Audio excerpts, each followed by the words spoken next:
One of the most improbable turnarounds we have ever seen. How in the world did Trevor Rogers go from abject failure to one of the best starting pitchers in Major League Baseball? We'll try to find that out coming up on this episode of the Locked On Orioles podcast.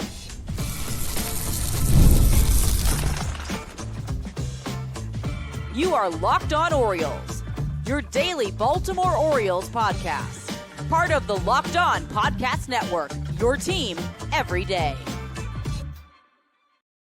Hey there, Orioles fans. Today is Tuesday, October 14th, 2025, and welcome back into the Locked On Orioles podcast, part of the Locked On Podcast Network, your team every day. As always, I'm your host, Connor Newcomb. And coming up on today's episode, we continue our Orioles 2025 season review series, looking at every player on the 40-man roster and how they fared this season, talking about what went right, what went wrong, and their biggest storyline heading into 2026. And for this episode, it's the first pitcher we're doing. It is really the high point by far of this Orioles season, and that was Trevor Rogers. How he did a full turnaround, and in the 18 starts we saw was one of the best pitchers in Major League Baseball. We'll talk about the health, the changes, the stuff, the command, everything that went into his turnaround. And it's all coming up on this episode of the Locked On Orioles podcast, which is brought to you by FanDuel. Right now, new customers can bet just $5, and if your bet wins, you'll get $300 in bonus bets to use across the app. Download the FanDuel app today. So it's the season review series, and we are diving into how in the world Trevor Rogers did this. Of course, Rogers, 27-year-old left-handed pitcher, who the Orioles acquired at the deadline from the Miami Marlins last year. They sent Kyle Stowers and Connor Newcomb over to Miami in the trade. People were already a little upset about that at the time of the trade. Now, he had been fine, okay, in Miami. He had a 4.53 ERA in 21 starts. He was brought in to, at the very least, shore up the back end of the rotation. And we know he had the amazing 2021 rookie season for the Marlins with a 2.64 ERA in 25 starts. But since then, there'd been some injuries and just some general poor performance. The Orioles clearly, though, thought he could turn it around. Now, he came to Baltimore, and it was a disaster after the deadline. 4 starts, 19 innings, had a 7.11 ERA, and Rogers was optioned to AAA Norfolk, where he remained for the remainder of the 2024 season. Meanwhile, Connor Newcomb was looking pretty solid in Miami. Stowers were struggling, but people were ready to have Mike Elias's head after that trade. Then Rogers began this year with an offseason injury. He was on the injured list. Stowers turned into an all-star in Miami this season, although Norby took a large step back as well, and people got even more upset. And then something amazing happened. The Orioles, desperate for starting pitching early in the year, called up Trevor Rogers to start one game of a doubleheader in late May in Boston. And he was awesome. And then he went back down, and he came back up a couple of weeks later to rejoin the rotation. And not only did he not lose his spot again, he was essentially the best starting pitcher in Major League Baseball from that point on. The final starts for Rogers this season, he made 18 starts through 109 2/3 innings for the Orioles and posted a 1.81 ERA to go along with a 2.82 FIP. Ended up with a 24% strikeout rate to go along with a 7% walk rate and a really strong 46% ground ball rate. He was worth 3.3 wins according to FanGraphs WAR. We are doing that in descending order this year in terms of our season review series, which means Rogers, the number 2 player we're going to look at after Gunnar Henderson's episode yesterday. Make sure to go back and check that one out if you have not already. Rogers was rewarded in the turnaround by being voted most valuable Oriole by the Baltimore media. So let's begin with what went right for Trevor Rogers. Well, I think it's pretty simple. He turned into one of the best starting pitchers in Major League Baseball. Only 3 starters this year made at least 18 starts and had a sub-2 ERA. Trevor Rogers, Nathan Eovaldi, and Paul Skeens were the only 3 who did that in the regular season. And before his final start of the year in Yankee Stadium, when he allowed 6 earned runs over 3 innings pitched to kind of definitely end his season on a sour note, he was on track for one of the best pitching seasons ever before that dud of a start. And it really was one of the great turnarounds in MLB history, going from a 4.92 ERA last year to a 1.81 this year. Now, a good chunk of what went right was just getting healthy. Two really good stories I implore you to read. I'm definitely going to link them both in the show notes here. I'm going to mention them multiple times, but Travis Sawchik did a story actually on Driveline's website about the work Rogers did this offseason. And then Andy Kuska had a good story in the Baltimore Banner from September, kind of detailing all the work Rogers did to turn this thing around. So what really started was Rogers was dealing with injuries. Even when the Orioles went and got him at the deadline last year, he was not fully healthy. There were lingering back issues that have come up multiple times that he was dealing with. Not only were the lingering back issues affecting his pitching, it was pretty clear when you watched him. He wasn't necessarily bad, but he wasn't to the level he was in his rookie year in Miami. They also caused him to avoid a lot of lifting and a lot of work in the weight room. He was worried that because he was dealing with back issues, if he did any work with weights, he was going to make it even worse. And he felt healthy enough to at least pitch, and he didn't want to jeopardize that. So he was avoiding lifting. And because of that, he lost a ton of strength. I mean, his fastball sat 95 in 2022. It was down to 92 miles an hour just 2 years later in 2024. But it wasn't just that. It wasn't just the fastball velocity. Driveline and the Orioles separately used these strength tests, these grip tests, to kind of set up a better workout plan for him, but also just measure his strength. And the measurements at both places came back, and it's good reporting from both of these stories, that he had grip strength that was well below that of just a regular big league player.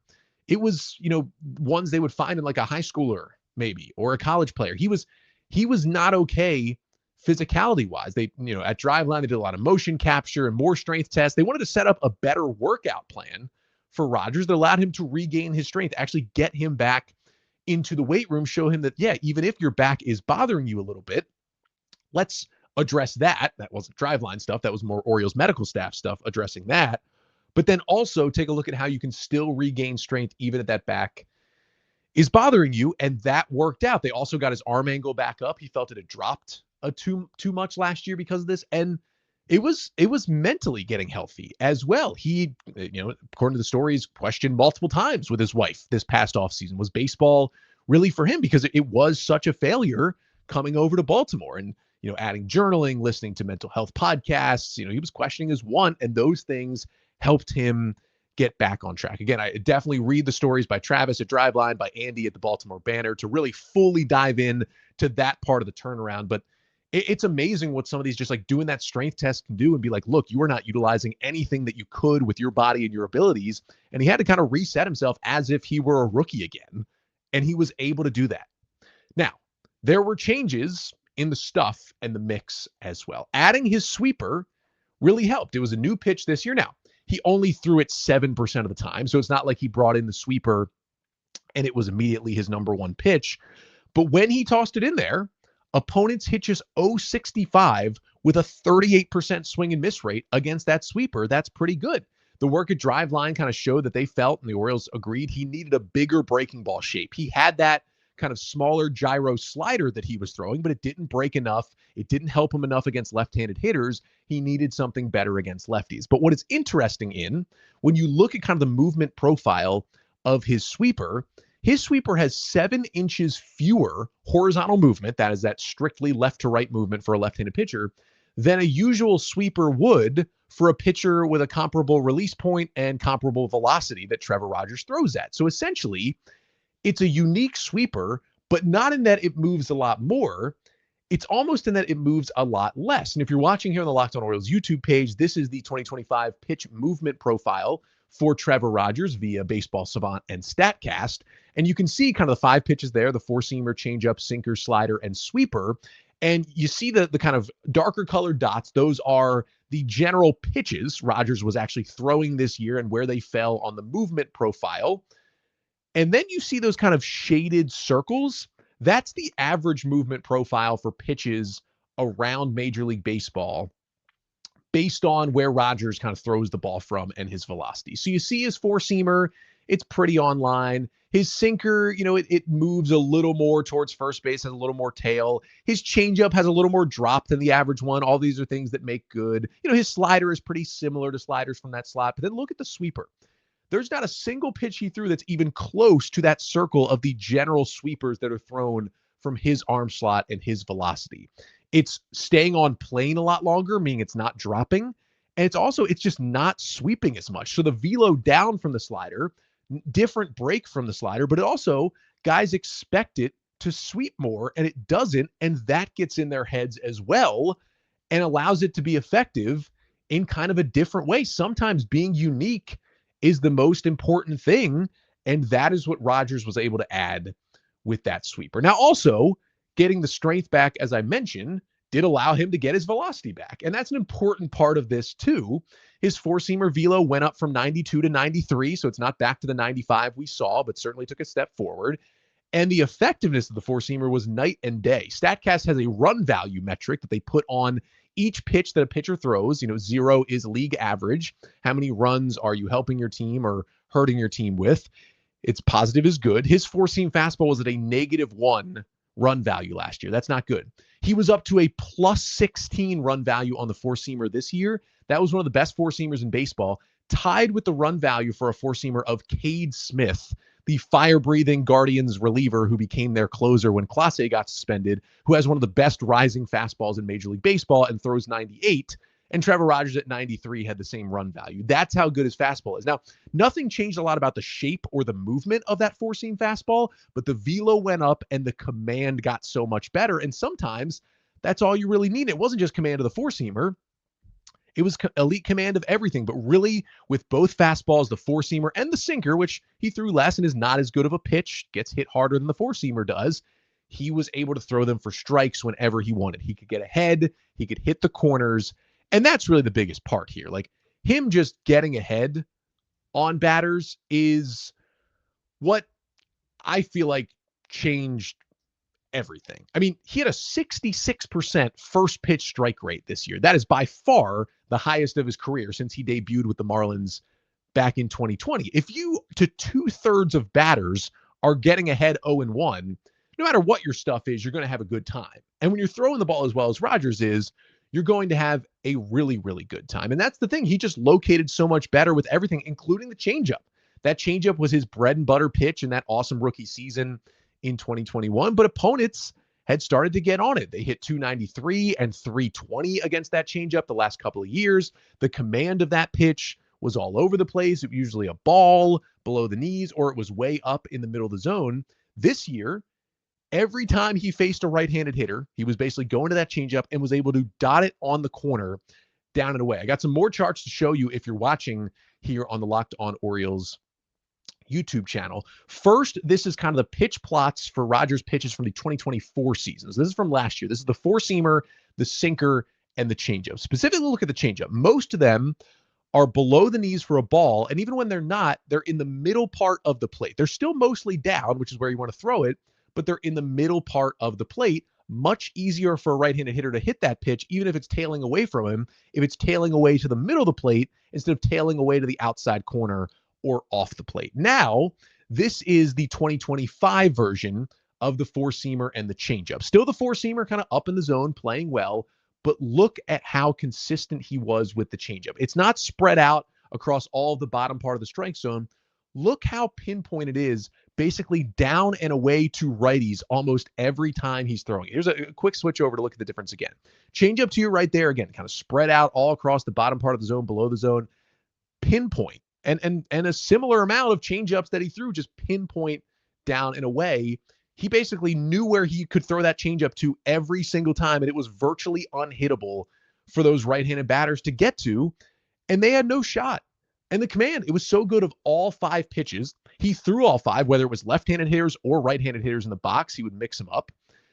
He had the slider and the sweeper when he needed. He only allowed 4 combined hits against the slider and the sweeper this year because hitters were so focused on the fastball changeup combo that made him so good in 2021, that got him back to what he could be this year, that they weren't even thinking about the breaking balls. And he could, multiple times this year, he would drop in a backdoor sweeper to a right-handed hitter to strike him out looking, because all they were focused on was the changeup with 2 strikes. They'd see a pitch that started off the outside corner and they'd say, oh, That's a changeup. It's going to fall even further outside. I'm going to lay off, and it would be a backdoor sweeper that would take a right turn and be dotted on the outside corner for strike 3. He did that multiple times this year. Just incredible pitching because nobody has as good a command on all 5 of the pitches seemingly that Trevor Rogers does. It was unbelievable to see what he was able to do this year, and just in a season that wasn't fun to watch, he was incredibly fun to watch. But it was not all sunshine and rainbows for Rogers. There's some underlying stuff that concerns you just a little bit. We will talk about that coming up next. But first, this episode of the Locked On Orioles podcast is also brought to you by Monarch Money. Most people can't name all their financial accounts or even what they're worth, whether it's 401ks, properties, or investments. And when you don't know the full picture, you can end up leaving money on the table. That's why there is Monarch Money. It's an all-in-one personal finance tool that brings your entire financial life together in one clean, easy-to-use interface on your laptop or your phone. Monarch is built for people with busy lives. If you've put off organizing your finances, Monarch is for you. Monarch does the heavy lifting for you. You can link all your accounts in minutes, see clear data visuals, and get smart categorization of your spending, and finally feel in control of your money without ever touching a spreadsheet. And it's great, especially for me, when I'm reviewing finances with a partner. You can keep a clear view of your financial health, increase your savings rate, maximize investments week to week or long term. So don't let financial opportunities slip through the cracks. Use code LOCKEDONMLB at monarchmoney.com for half off your first year. That's 50% off your first year at monarchmoney.com with code LOCKEDONMLB. So with everything that went right for Trevor Rogers in 2025, let's talk about what went wrong. Let's begin with Rogers, despite the 1.81 ERA, did allow some of the hardest contact in the league. Opposing hitters had a 48.4% hard hit rate against Rogers this year. That was the 9th highest among starting pitchers in Major League Baseball. The top 4 on that list of hard hit rate allowed among starters: Bowden Francis of the Blue Jays, Lance McCullers in Houston, Mitchell Parker in DC, and Jack Gahanowitz for the Angels. All 4 of those pitchers had an ERA of at least 5.60 this season. Rogers was around them in hard hit rate and had an ERA 4 runs fewer. That's a little concerning because it was also the highest hard hit rate allowed of Rogers' career. So how do you have an ERA under 2 with a hard hit rate of 48% against you? Well, you keep the ball on the ground. If you can pair a pretty high 48% hard hit rate with an also pretty high 46% ground ball rate and a fairly low barrel rate allowed that's under 8%, that means a lot of that hard contact you're giving up is on the ground. If you're giving up mostly hard ground balls, the worst it can usually be is a double down the line. And generally, hard hit ground balls, they're never going to be anything worse than a single. And when you're not allowing a lot of home runs, which Trevor Rogers only allowed 6 home runs all year, and 3 of those were in that final start at Yankee Stadium, you can get away with a bunch of singles. Also, when your walk rate is under 7%, which means you're not putting free base runners on, you can give up a bunch of singles and still have a really good ERA. That is what Rogers did. That is why I talk about so much on this podcast, not just about hard hit rate, but barrel rate and hitting the ball in the air, because you can hit the ball hard on the ground all you want. You're generally not going to get better than a single. And it takes a lot of singles versus just 1 home run or 2 home runs to score a bunch of runs in a game. And Rogers used that to his benefit this year. Hard grounders also are sometimes easy to turn into outs. If you hit hard grounders right at fielders, those are outs more often than soft grounders. And especially, they turn into a lot more double plays than soft grounders do. If you give up a lot of hard contact on the ground, if you give up a leadoff single, it's a lot easier to erase that with a double play on a hard ground ball. So that is kind of the flip side of all that hard contact if you keep it on the ground. And he gets a lot of pulled ground balls off opposing bats, and he gets a lot of opposite field fly balls. Those are the 2 batted balls, pulled grounders and opposite field fly balls, that lead to the most outs. And that is what Rogers did. And you look at his mix. Yeah, he lives up in the zone with the 4-seamer, but the changeup, sinker, slider, and sweeper, his other 4 pitches, all generally live down in the zone. That's going to lead to more grounders. And again, with the lowest home run to fly ball rate of any starting pitcher who made at least 18 starts, You can get away with a hard hit rate like that if the ball is on the ground. Now, some of that is sustainable and some of it is not. It is sustainable to keep the ball down in the zone with really good command. Rogers did that for basically 17 of his 18 starts this year. He was able to keep the ball down, good command, put it on the corners. You can keep doing that. That is something that Rogers himself controls. But there's other stuff you can't control. And sometimes the home run luck or the ground ball hit to a fielder luck is not on your side. Sometimes more ground balls are going to sneak through. More of those ground balls are going to get down the line for doubles. And generally more of his fly balls are just probably going to turn into home runs because of how the law of averages work. Now, again, it was a 1.81 ERA, but none of his underlying metrics showed that he should have really had a 1.81 ERA. To be fair, nobody's really posting 1.81 ERAs unless you are Paul Skeens at this point in Major League Baseball. The FIP, the fielding independent pitching, was 2.82. That's a number that's, take out everything the pitcher can't control. Look at walks and homers and strikeouts. 2.82 is still a great season. Even if you look at expected ERA, that's based on more StatCast factors. 3.35 for Rogers this year. I would take a full season of a 3.35 ERA. That's one of your best starting pitchers. And the underlying numbers for Rogers, they were very similar to the great season in Miami in 2021 and much, much better than any other year. So while he probably won't post a 1.81 ERA again, his true talent was still a 3 ERA or below this year. That's on one hand saying, okay, he's never going to probably be this good. And there was some smoke and mirrors. But on the other hand, saying maybe if he doesn't repeat this, that's fine. He can still be a really good starting pitcher for years and years to come and is still only 27 years old. I think probably the final thing in the what went wrong category is just we didn't see a full season, right? We found out he had that knee injury in the offseason, so he didn't really even throw in games until late April. Didn't return to the Orioles until May because they needed that start in Boston. Then he went back down, came back up, and only was able to make 18 starts. We could have seen 30-plus starts had he been healthy. 30-plus starts and pitching like this, he might have just won the AL Cy Young Award, even if he had 6 or 7 more starts than he did. But also we'd have a larger sample size to get more data. At the end of the day, this was amazing. But at the end of the day, it was also only 18 starts, and it was fewer than 110 innings pitched. You want to see some more data like that in the 2026 season to know that this is for real. And a guy in Rogers who struggled with injuries and different things, we explained why he was bad, but was bad for a while in Miami before turning it around. So there's a little bit of that small sample size worry. So that's really the question. What is the biggest storyline for Trevor Rogers heading into next year? It's, can he repeat it? But it's also, what does this look like long-term? And we'll discuss that to finish off the show coming up next.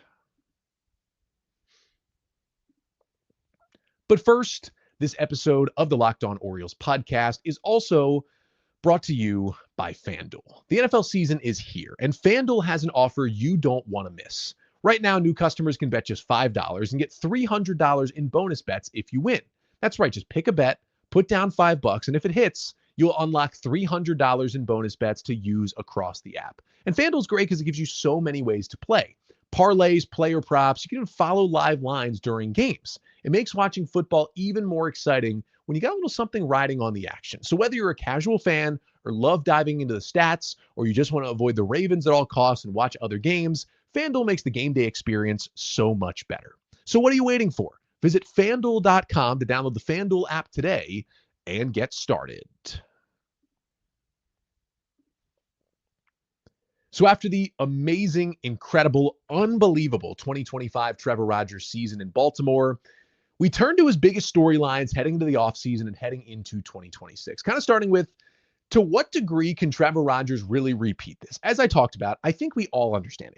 If you believe that Trevor Rogers will post a 1.81 ERA again next year, you're kidding yourself. I think we're all in understanding that his ERA is at least going to start with a 2 next season. And that's okay. If he's right around what his FIP was of 2.82, that's amazing. Even if we get 30 starts and it's closer to his StatCast expected ERA, which again was 3.35. If we got 30 starts of 3.35 ERA from Trevor Rogers in 2026, that would be outstanding. Even despite it would be an ERA going up by a 1.5 from this year. There's really almost no way for Rogers to get better. So I think the bigger question is, and this is a weird way to put it, but like, how much worse will it be? We know the ERA is going to get worse. Again, I mean, it would be, you put him in the Hall of Fame if he has another full season and gets below a 1.8 ERA. So can you keep it to the high twos, low threes, or do we see a bigger balloon? And even if it is like a 3.7, 3.8, it's still a helpful pitcher, but he certainly wouldn't be pitching the level that we saw this season. I think from what we saw, the adjustments we made, if he's healthy, 30 starts of a 3 ERA completely in the cards, and he's a postseason starter for you next year and helps you get back there. Now, the other big question and big storyline for Rogers is, what does the future hold? Because for Trevor Rogers, the Orioles got him with some team control. When they traded for him at the deadline, it wasn't just for a rental. It wasn't just for 25, but he's also under contract for next year. But then that is it. Rogers is due to be a free agent after the 2026 season. So the Orioles know they have him for all of next year.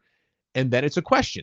The O's have extended just one player, that's Samuel Basallo, and they still have not given out a multi-year contract to any starting pitcher in either free agency or extensions in the Mike Elias era. Now, hopefully that changes this offseason, and through free agency, they add to their rotation with a big name or two through multi-year deals. But I also think they should be talking with Trevor Rogers this offseason. He seems like a good extension candidate. I understand they've only seen 18 starts of him being good. That is a risky small sample size. But I would consider it worth the risk if you can get him for a 4-year extension that keeps him signed through 2030 instead of 2026. He's still only 27 years old. If he's anything close to this, he's got a lot of good years ahead of him as a starting pitcher. And I know there's injury risk, and I know there's fall back to earth risk, because at the end of the day, 18 starts in one season, even if it is a 1.81 ERA, is a small sample size for a starting pitcher, especially for a guy who had a much larger sample size of being bad for a few years there in Miami before this season. I get all that. I still think it's worth it if he's willing, and he might not be willing. He might be saying, hey, I think I can repeat this and get myself a huge payday if I hit free agency next offseason.